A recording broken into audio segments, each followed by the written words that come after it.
কোটি টাকার ঋণ মুহূর্তেই মিটে যাবে ইনশাআল্লাহ। নামাজের পরে 41 বার পড়বেন। যে কোনো নামাজের, আপনি ফজরে পড়তে পারলেন না, জোহরের নামাজের পরে পড়বেন। জোহরে পারলেন না, আসরের নামাজের পরে পড়বেন। আসরে পারলেন না, মাগরিবের নামাজের পরে পড়বেন। মাগরিবে পারলেন না, এশার সালাতের পরে আপনি পড়বেন। যদি আপনি পড়তে পারেন 41 বার, আর মনের ভেতরে যদি আপনার সঠিক তামান্না এবং বিশ্বাস যদি থাকে, কোটি কোটি টাকার যদি আপনি ঋণের মধ্যে থাকেন, ইনশাআল্লাহ আল্লাহ পাক আপনাকে পরিত্রাণ দিবে। তো আল্লাহ পাক তো আমাকে আপনাকে হেফাজত করবে। আমরা তো ভুলের মধ্যে কেউ নয়। আমাদের চলাফেরা, ওঠা বসা, ব্যবসা বিজনেস করতে গিয়ে অনেক সময় আমরা ভুল করে ফেলি, আমাদের আইডিয়ার বাইরে চলে যায়। আমরা মনে করি ব্যবসা ক্ষেত্রে যদি এত টাকা ইনভেস্ট করি তাহলে মনে হয় যে আমি লাভবান হতে পারবো, কিন্তু আপনার আয়ত্তের চাইতে আপনি লক্ষ লক্ষ টাকা, কোটি কোটি টাকা সেখানে ইনভেস্ট করলেন, এবং বেশি টাকা আপনি সেখানে ইনভেস্ট করার কারণে কোনো কারণে আপনার ব্যবসায় লস হলো, আপনি সেখানে পারলেন না। তো এই ধরনের ভুল ত্রুটি আমাদের হবেই। আমরা মানুষ, আমাদের কাছে তো আর ওহী আসে না, আমরা নিজে নিজে ব্রেন খাটিয়ে চলতে হয়। তো সেই জায়গা থেকে যদি আল্লাহর কাছে আপনি সেইভাবে যদি পরিত্রাণ চান আর ঋণ থেকে মুক্তি চান, তাহলে অবশ্যই অবশ্যই আল্লাহ পাক আমাকে আপনাকে হেফাজত করবেন, প্রোটেক্ট করবেন, এবং সেই ঋণ থেকে আমাদেরকে উদ্ধার করবেন।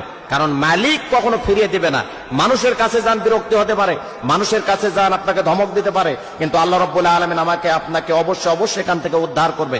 আমি যে নিয়মে বলবো, এই নিয়মে যদি আপনি আমল করেন, ইনশাআল্লাহ কোটি টাকার ঋণের মধ্যে জর্জরিত থাকলে, বিপদে থাকলে, মুসিবতে থাকলে, উৎকণ্ঠার মধ্যে থাকলে, পেরেশানির মধ্যে যদি আপনি আর থাকি, অবশ্যই আল্লাহ রাব্বুল আলামিন আমাদেরকে হেফাজত করবেনই। তবে আমলের মধ্যে ভুল করা যাবে না। খুব মনোযোগ দিয়ে শোনার চেষ্টা করুন।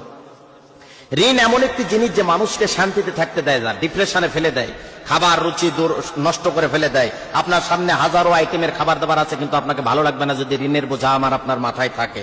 এই জন্য খুব খেয়াল করে শোনার চেষ্টা করুন। ঋণ থাকলে মানুষের ঘুম কেড়ে নেয়, হাজারো মানুষের সাথে অপমান করে। এই ধরনের যদি কারোর মধ্যে সমস্যা থেকে থাকে, ইনশাআল্লাহ এই কোরআনের আমলটা আপনি করেন, কাঙ্ক্ষিত আমল।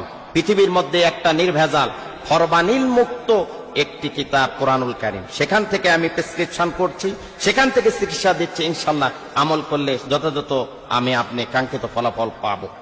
এশার নামাজের পরে করলে আমলটা বেশি ভালো হয়। যদি কোনো কারণে এশার নামাজের পরে না পারেন, তাহলে অবশ্যই আপনি অন্য নামাজের পরে করবেন। দোয়াটি হচ্ছে, এই আয়াতটি হচ্ছে, আল্লাহু নূরুস সামাওয়াতি ওয়াল আরদ, আল্লাহু নূরুস সামাওয়াতি ওয়াল আরদ।